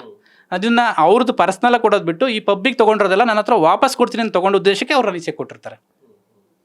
ಈಗ ನೀವು ಈ ದಾವಣಗೆರೆ ಭಾಗದಲ್ಲೆಲ್ಲನೂ ಕೂಡ ಒಂದಷ್ಟು ಶಾಲಾ ಮಕ್ಕಳಿಗೆ ಪುಸ್ತಕ ಅದು ಇದು ಎಲ್ಲವೂ ಕೂಡ ಸಮಾಜ ಸೇವೆ ಮಾಡ್ತಿದ್ರ. ಈಗ ಒಂದು ಪ್ರಶ್ನೆ, ಈ ರೀತಿಯಾದಂಥ ಒಂದು ಸುದ್ದಿ ಎಬ್ಬಿರೋದ್ರಿಂದಾಗಿ ಎಲ್ಲ ಈ ಥರ ಮಾಡಿರೋ ದುಡ್ಡಲ್ಲೇ ಈ ಥರ ಸಮಾಜ ಸೇವೆ ಮಾಡ್ರೋ ಅನ್ನೋ ಪ್ರಶ್ನೆ ಬಂದೇ ಬರುತ್ತೆ. ಇಲ್ಲ, ಈಗ ಬಂದಿರೋದು ವಿಷಯನೇ ಅದು ನೋಡಿ. ನಾನು 2014 ಒಂದು ಟ್ರಸ್ಟ್ ಓಪನ್ ಮಾಡಿ ಅವಾಗಿಂದ ನೋಟ್ಬುಕ್ ಕೊಡ್ತಾಯಿನಿ. ಅವಾಗಿಂದನೂ ನನ್ನ ಬ್ಯಾಲೆನ್ಸ್, ನಂದು ಸಾಲ ತೀರ್ಕೊಂಡು ನಂದು ಬ್ಯಾಲೆನ್ಸ್ ಅಂತ ಇವತ್ತಿನವರೆಗೂ 10,000 ರೂಪಾಯಿ ದುಡ್ಡು ಇಟ್ಟಿಲ್ಲ ನನ್ನ ಅಕೌಂಟಲ್ಲಿ. ಸಾಲ ಅವತ್ತಿಗೂ ಇದೆ, ಅವತ್ತು ಕಮಿಟ್ಮೆಂಟ್ ಇತ್ತು, ಅವತ್ತು ನಾನು ಕೊಡುವ ನೋಟ್ಬುಕ್ ಕೊಡುವಾಗ ಡಿಸೈಡ್ ಮಾಡಿದ್ದೆ ನಾನು ಬದುಕಿರೋರಿಗೆ ಕೊಡ್ತೀನಿ ಅಂತ. ಇವರೆಲ್ಲ ಪರಿಚಯ ಇರೋದು ನನ್ನ 4-5 ವರ್ಷ ಕೆಳಗಡೆ. ಆಮೇಲೆ ಅವ್ರಿಗೇನು ನಾನು ದುಡ್ಡು ಕೊಟ್ಟಿಲ್ಲ ಅನ್ನೋದಿಲ್ಲ. ಪ್ರತಿಯೊಂದು ಕಾನೂನು ರೀತಿಯಲ್ಲಿ ವ್ಯವಹಾರ ಮಾಡಿದ್ದೀನಿ, ನನ್ನ ವ್ಯವಹಾರಗಳಿದೆ, ನನ್ನ ಬಿಸ್ನೆಸ್ ಇದೆ, ಇವತ್ತಿಗೂ ಸಾಲ ಇದೆ, ಇವತ್ತು ಕಮಿಟ್ಮೆಂಟ್ ಇದೆ ನಂದು. ನನ್ನ ಶಕ್ತಿ, ನನ್ನ ಬಲ ಏನು ಅಂದರೆ ಕಮಿಟ್ಮೆಂಟ್. ಸಾಲ ಇದ್ದರೆ ಇದೆ ಅಂತ ಹೇಳ್ತೀನಿ, ಇಲ್ಲ ಅಂದರೆ ಇಲ್ಲ. ಇಂಥದ್ದು ಮಾಡಿದ್ದೀನಿ, ಇಂಥವ್ರ ಕೇಳಿದ್ದೀನಿ, ಇಂಥವ್ರ ಮಾಡಿದ್ದೀನಿ, ನೇರವಾಗಿ ಹೇಳ್ಕೊಂಡಿರೋದಕ್ಕೆ ನಾನು ಇಷ್ಟು ನೆಮ್ಮದಿಯಾಗಿದ್ದೀನಿ. ಇವರೆಲ್ಲರೂ ಈಗೇನಾಗಿದೆ, ಇವ್ ಬ್ಲ್ಯಾಕ್ ಮೇಲ್ ಮಾಡಿದರೆ, ಈ ಥರ ಮಾಡಿದರೆ ಹಿಂಗೆ ಒಂದು ಕಡೆಯಿಂದ ವಸೂಲಿ ಮಾಡ್ಬೋದು. ಇವಾಗ ಇತ್ತೀಚೆಗೆ ಡಿಮ್ಯಾಂಡ್ ಇತ್ತು ಅವ್ರದ್ದು, ಇಬ್ಬರಿಗೂ ಒಂದೊಂದು ಎಕರೆ KD ಜಾಗ ಬರ್ಸ್ಕೊಂಬಿಡೋಣ, ಟಿವಿಗೆ ಹೋಗ್ತೀವಿ, ಅಲ್ಲಿಗೆ ಹೋಗ್ತೀವಿ, ಇಲ್ಲಿಗೆ ಹೋಗ್ತೀವಿ ಅಂತ. ಸುಮ್ಮನೆ ಕೊಡೋಕ್ಕೆ ನಾನೇನು ಯಾರ್ದು ಕಳ್ತನ ಮಾಡಿ ತಂದಿಲ್ಲ. ನಾನು ರಕ್ತ ಸುರಿಸಿ, ಬೆವರು ಸುರಿಸಿ ಇವತ್ತಿಗೂ ಬಡ್ಡಿ ಕಟ್ತಿದ್ದೀನಿ, ಇವತ್ತಿಗೂ ಬಡ್ಡಿ ಕಟ್ತೀನಿ ಎಷ್ಟೋ ದುಡ್ಡು. ಹಾಗಾಗಿ ಅವರು ನಾನು ಬ್ಲ್ಯಾಕ್ ಮಾಡೋಕ್ಕೆ ಬಂದಾಗ ನಾನು ಅದು ಕೇಳದೆ ಉದ್ದೇಶಕ್ಕೆ ನೆಕ್ಸ್ಟ್ ಸ್ಟೆಪ್ ಅವರು ಈ ಥರ ಹೋಗಿದ್ದಾರೆ. ನಾನು ಆಮೇಲೆ ಇವತ್ತಿನವರೆಗೂ ನೋಟ್ಬುಕ್ ಹೆಸರಲ್ಲಿ ಒಂದು ನೋಟ್ಬುಕ್ ಕೊಡ್ತಾ ಇರ್ಬೋದು, ಬೇರೆ ಏನೇನೋ ಕೆಲಸ ಮಾಡ್ತಿರ್ಬೋದು. ನಾನು ಎಲ್ಲೂ ತೋರಿಕೆಗೋಸ್ಕರ ಏನನ್ನೂ ಮಾಡಿಲ್ಲ, ಯಾರ್ದೋ ಇಂಪ್ರೆಷನ್ಗೋಸ್ಕರನೂ ಮಾಡಿಲ್ಲ, ಯಾವ ರಾಜಕೀಯ ಉದ್ದೇಶಕ್ಕೆ ಹೋಗಬೇಕು ಅಂತಲೂ ಮಾಡಿಲ್ಲ. ನನ್ನ ಇದು ಫಾರ್ ಎಕ್ಸಾಂಪಲ್ ಇವತ್ತಿನ ಕಾಲದಲ್ಲಿ ಒಂದು ಬರ್ತ್ಡೇ ಅಂದರೆ 5 ಲಕ್ಷ ಖರ್ಚು ಮಾಡೋದಾರೆ, ಒಂದು ಹಾಸ್ಪಿಟ್ಲಿಗೆ ಹೋದ್ರೆ 5 ಲಕ್ಷ 10 ಲಕ್ಷ ಖರ್ಚು ಮಾಡ್ತಾರೆ ಒಂದು ಫ್ಯಾಮಿಲಿ ಇದ್ದರೆ. ಅವೆಲ್ಲ ಒಂದು ಖರ್ಚು ಈ ಥರ ಹೋಗಲಿ ಅನ್ನೋ ದೃಷ್ಟಿಯಿಂದ ನಾನು ಒಂದು ಒಳ್ಳೆ ಸಮಾಜ ಸೇವೆ, ಒಳ್ಳೆ ಉದ್ದೇಶ ಇಟ್ಕೊಂಡು ಮಾಡ್ತಾನೆ. ಬಿಟ್ಟರೆ 0 ಅದರ ಹೆಸರು ಹೇಳ್ಕೊಂಡು ಇವತ್ತಿನವರೆಗೂ 5 ಪೈಸೆ ಯಾರ್ತಾಗ ವಸೂಲಿ ಮಾಡಿಲ್ಲ. 15 ವರ್ಷ ಆಯ್ತು ನಾನು ನೋಟ್ಬುಕ್ ಕೊಡೋಕ್ಕೆ ಸ್ಟಾರ್ಟ್ ಮಾಡಿ. ಇಡೀ ನಮ್ಮ ತಾಲೂಕಲ್ಲಾದರೂ ಕೇಳಿ, ಎಲ್ಲಾದರೂ ಕೇಳಿ, ಇಲ್ಲಿ ನಮ್ಮ ಆಫೀಸ್ ಯಾರು ಬಂದು ಕೇಳಿದ್ರು ಆ ನೋಟ್ಬುಕ್ ಹೆಸರಲ್ಲಿ 1 ಪೈಸೆ ಯಾರ್ತಾಗ ಡೊನೇಷನ್ ಕಲೆಕ್ಟ್ ಮಾಡಿಲ್ಲ, 1 ಪೈಸೆನೂ ಎಕ್ಸ್ಪೆಕ್ಟೇಷನ್ ಮಾಡಿಲ್ಲ. ಈ ವಿಚಾರಕ್ಕೆ ಸಂಬಂಧಪಟ್ಟಂತೆ ಈ ಕೆಲವು ರೌಡಿಗಳಿಂದ ಅವ್ರಗಳ ಕಡೆಯಿಂದಲೂ ಕೂಡ ತಮ್ಮ ಧಮಕಿ ಹಾಕ್ಸಿದ್ರು ಅನ್ನೋಂಥದ್ದು ಎಲ್ಲೋ ಕೇಳ್ಪಟ್ಟೆ, ನಿಜನಾ ಸರ್ ಅದು? ಅವರು ಅದೆಲ್ಲ ಮಾಡಿದರು ಸರ್. ಅವರೆಲ್ಲ ಯಾರೇ ಆಗಲಿ ಇವತ್ತು ಏನು ಮಾಡಿದ್ರು ಸತ್ಯತೆ ನೋಡ್ತಾರೆ. ನನಗೆ ಬೇಜಾರಾಗಿದ್ದೊಂದು ಮಾಧ್ಯಮಗಳ ಮೇಲೆ ಅಷ್ಟೇ. ಯಾಕಂದರೆ ಎಂಥವ್ರ ಹತ್ರ ಇವರು ಎಷ್ಟುವರೆಗೆ ಎಲ್ಲೋ ಸೆಟ್ಲ್ಮೆಂಟಿಗೆ ಹೋದ್ರೂ ಅವ್ರು ಸನ್ನಿ ಒಂದು ಮಾತು ಕೇಳೋಣಪ್ಪ ಅಂತ ಕೇಳಿದಾಗ ಈ ಸ್ಟೇಟ್ಮೆಂಟ್ ಎಲ್ಲ ನೋಡಿ ಅವ್ರಿಗೇನೆ ಇವ್ರು ಸರಿ ಇಲ್ಲ ಅಂತ ಉಗ್ದು ಬಗ್ದು ಬೈದು ಕಳಿಸಿದ್ರು. ಈಗ ಮೀಡಿಯಾದಲ್ಲೇ ಮಾತ್ರ ನಿನ್ನೆ 2 ಕಡೆ ಇನ್ನೂ ಕೇಳ್ದಂಗೆ ಹಾಕಿರೋದು. ಈಗ ಫಾರ್ ಎಕ್ಸಾಂಪಲ್ ನಾನು ಆ ಥರ ಇದ್ದಿದ್ರೆ ನಾನು ಯಾಕೆ ಹೋಗಿ ನಿನ್ನೆ ಕಂಪ್ಲೇಂಟ್ ಕೊಡ್ತಿದ್ದೆ? ಇವರೆಲ್ಲ ಥರದ ಪಂಚಾಯತಿಗಳು ಮುಗಿದು ಇದೆಲ್ಲ ಮುಗಿದು 3 ವರ್ಷ 4 ವರ್ಷ 2-3 ವರ್ಷ ಆಯಿತು ಸರ್ ಕೊಟ್ಲ್ಮೆಂಟ್ ಆಗಿ. ಇವಾಗ ಯಾರೋ 1-2-3 ಮತ್ತೆ ಕುಮ್ಮಕ್ಕಿಂದ ನಮ್ಮ ವ್ಯವಹಾರಗಳಲ್ಲಿರುತ್ತೆ. ಈಗ ಇದಿರುತ್ತೆ, ನಾನು KDB ವ್ಯವಹಾರ ಮಾಡ್ತಿರ್ತೀನಿ, ನನಗೆ ಕಾಂಪಿಟೇಟರ್ ಒಬ್ರು ಇರ್ತಾನೆ, ನನ್ನ ಬಿಸ್ನೆಸ್ ಕಾಂಪಿಟೇಟರ್ ಒಬ್ರು ಇರ್ತಾನೆ, ನಾನು ಕನ್ಸ್ಟ್ರಕ್ಷನ್ ಫೀಲ್ಡಲ್ಲಿದ್ದೀನಿ, ಇನ್ನೊಬ್ಬ ಕಾಂಪಿಟೇಟರ್ ಇರ್ತಾನೆ. ಅವರ ಪ್ರವೋಕ್ಗಳಿಂದ ಇವ್ರಿಗೆ ಮಾಡಿದ್ದಾರೆ. ಬಟ್ ಇವ್ರಿಗೆಲ್ಲರಿಗೂ ಕಾನೂನು ರೀತಿಯಲ್ಲಿ ನಾನು ಉತ್ತರ ಕೊಡಬೇಕಷ್ಟೇ. ಸರ್, ಈಗ ಅವರು ಕೊಟ್ಟಿರೋವಂಥ ದೂರ ಆಗಲಿ, ನೀವು ಕೊಟ್ಟಿರೋ ದೂರ, FIR ಆಗಿರುವಂಥದ್ದು ಎಲ್ಲೂ ಕೂಡ ಇನ್ನೂ ಕಂಡು ಬಂದಿಲ್ಲ. ಸೊ ಈಗ FIR ಆಗೋವರೆಗೂ ಹೋರಾಟ ಮುಂದುವರಿಯುತ್ತಾ? ಹೇಗೆ ಇದನ್ನು ಕಾನೂನು ಹೋರಾಟನ ಅಥವಾ ಚೆಕ್ ಮೂಲಕನೇ ಮಾಡ್ತೀರಾ ಸರ್? ಇದು ಚೆಕ್ಗೂ FIRಗೂ ಸಂಬಂಧ ಇಲ್ಲ. ಚೆಕ್ದು ಕೇಸು ಚೆಕ್ ಸಪ್ರೇಟ್ ಆಗಿರುತ್ತೆ. ಕಾನೂನು ರೀತಿಯಲ್ಲಿ ಅವ್ರೇನು ಕಂಪ್ಲೇಂಟ್ ಕೊಟ್ಟಿದ್ದಾರೆ, ನಾನು ಅವರು NCR ಮಾಡ್ತಾರೋ FIR ಮಾಡ್ತಾರೋ ನನಗೆ ಅದು ಗೊತ್ತಿಲ್ಲ. ಇನ್ನು ಈಗ ಸತ್ಯತೆ ಪೊಲೀಸ್ನವರು ಸಡನ್ನಾಗಿ ಯಾರೋ ಹೋಗಿ ಕೊಟ್ಟ ತಕ್ಷಣ ತೊಗೊಂಡೇನೋ ಮಾಡಲ್ಲ, ನೋಡ್ತಾರೆ ಸಿವಿಲ್ ಕೇಸೋ ಏನೋ ಎತ್ತ. ಅವರು ಈಗ ಸಮಾಜದಲ್ಲಿ ಯಾವುದೋ ಗೊತ್ತಿಲ್ಲದಿರೋ ವ್ಯಕ್ತಿಗಳು ಅಥವಾ ಏನೋ ಹಾಗೆ ಓಡೋಗೋಂಥ ವ್ಯಕ್ತಿಗಳು ಆದರೆ ಹುಡ್ಕೋಂಥ ಕೆಲಸ ಮಾಡ್ತಾರೆ. ಅವರು ಹೋಗಿರೋ ವಿಷಯ ತಿಳಿದು ನಾನೇ ಹೋಗಿ ಕಂಪ್ಲೇಂಟ್ ಕೊಟ್ಟು ಬಂದೀನಿ ಅವ್ರ ಮೇಲೆ. ಹಾಗಾಗಿ ಇನ್ನೂ ಈ ನೆಕ್ಸ್ಟ್ ಸ್ಟೇಟಸ್ ಗೊತ್ತಿಲ್ಲ ಸರ್. ನಾನು ಹೋಗಿ ಕಂಪ್ಲೇಂಟ್ ಕೊಟ್ಟು ಬಂದಿದ್ದೆ. ಇನ್ಮೇಲೆ ಅವ್ರ ಕಂಪ್ಲೇಂಟ್ ನಾನು ಫಾಲೋ ಅಪ್ ಮಾಡೋಕ್ಕಾಗಲ್ಲ, ನನ್ನನ್ನು ನಾನು ಫಾಲೋ ಮಾಡಿ ಸರ್ ಈ ಥರ ಹಿಂಗೆಲ್ಲ ಆಗಿದೆ, ನನಗೆ ತೊಂದರೆ ಆಗಿದೆ ಅಂತೇಳಿ ನಾನೇ ಹೋಗಿ ಕೊಟ್ಟು ಬಂದೀನಿ. ಇವತ್ತು ಕೋರ್ಟಲ್ಲಿ ಫೈಲು ಮಾಡ್ತಾಯಿದ್ದೀನಿ ಡಿಫಾಮೇಷನ್ ಕೇಸು. ಇದ್ರದ್ದು ನಾನು ನೋಡಿಕೊಂಡು ಏನಾಗಿದೆ ಸ್ಟೇಟಸ್ ನೋಡ್ತೀನಿ ಸರ್. FIR ಆಯಿತು ಆಯಿತು ಅಂದ್ರೂ ನಾವು ಅದಕ್ಕೆ ಉತ್ತರ ಕೊಡಬೇಕು. NCR ಮಾಡಿದ್ರು ಉತ್ತರ ಕೊಡಬೇಕು. ನಂದು ಈ ಥರ ಮಾಡಿದ್ದಾರೆ ಸರ್, ನಾನು ದುಡ್ಡು ಕೊಟ್ಟ ಮೇಲೆ ಈ ಥರ ಮಾಡಿದ್ದಾರೆ ಅಂತೇಳಿ ನನ್ನ ಕೇಸು ನಾನು ಪ್ರೆಸರ್ ಮಾಡಿಸ್ತೀನಿ. ಯಾಕಂದ್ರೆ ನಾನು ಮಾಡ್ತೀನಿ, ಯಾಕಂದ್ರೆ ನನಗೂ ನ್ಯಾಯ ಬೇಕಲ್ವಾ, ಅದಕ್ಕೋಸ್ಕರ. ಕೊನೆಯದಾಗಿ ಶತ್ರುವಿನ ಕೊನೆಯ ಅಸ್ತ್ರವೇ ಅಪಪ್ರಚಾರ, ಇದಕ್ಕೆ ಮೊರೆ ಹೋಗಿದ್ದಾರೆ ನಿಮ್ಮ ವಿರೋಧಿಗಳು. ಖಂಡಿತ ಇದು ಮಾತ್ರ ಸತ್ಯವಾದ ಮಾತು. ಅವರು ಇನ್ನು ಸನ್ನಿ ಅನ್ನೋ ವ್ಯಕ್ತಿ ಎಲ್ಲಿಂದನೋ ಬಂದ, ಇವತ್ತು ಇಲ್ಲಿದ್ದಾನೆ, ಇಲ್ಲಿದ್ದ ಇವತ್ತು ಹಿಂಗಿದ್ದಾನೆ, ಎಲ್ಲರೂ ಜನ ಕಾಂಟ್ಯಾಕ್ಟಲ್ಲಿದ್ದಾರೆ, ಎಲ್ಲರ ಹತ್ರನೂ ಒಳ್ಳೆನೋ ಅನ್ಸ್ಕೊತವನೆ. ಈಗ ಇವನಿಗೆ ಯಾವ ರೀತಿಲೂ ನಾವು ಬೆಂಡ್ ಮಾಡೋಕ್ಕೆ ಹೋದ್ವಿ, ಯಾವುದೂ ಬೆಂಡ್ ಆಗಲಿಲ್ಲ. ಕೊನೆ ಅಸ್ತ್ರ ಮೀಡಿಯಾ ಮುಂದೆ ಹೋದರೆ ಇದಾಗುತ್ತೆ, ಅವರಿಂದ ಬೆಳೆದಿರ್ತಾನೆ, ಇವರಿಂದ ಬೆಳೆದಿರ್ತಾನೆ, ಈ ಮೀಡಿಯಾ ಮುಂದೆ ಹೋದರೆ ಎದುರ್ತಾನೆ ಅನ್ನೋ ಒಂದು ದೃಷ್ಟಿಯಿಂದ ಅಪಪ್ರಚಾರ ಮಾಡಿದರು ಸರ್. ಬಟ್ ನಾನು ಒಂದು ಕೊನೆಯದಾಗಿ ಹೇಳೋಕ್ಕೆ ಇಷ್ಟಪಡ್ತೀನಿ, ಇವತ್ತಿನವರೆಗೂ ನನ್ನ ಆತ್ಮಸಾಕ್ಷಿಗೆ ನಾನು ಮೋಸ ಮಾಡ್ಕೊಂಡು ಮಾತಾಡೋಂಥ ಇದು ನನಗೆ ಯಾವತ್ತೂ ಬಂದಿಲ್ಲ.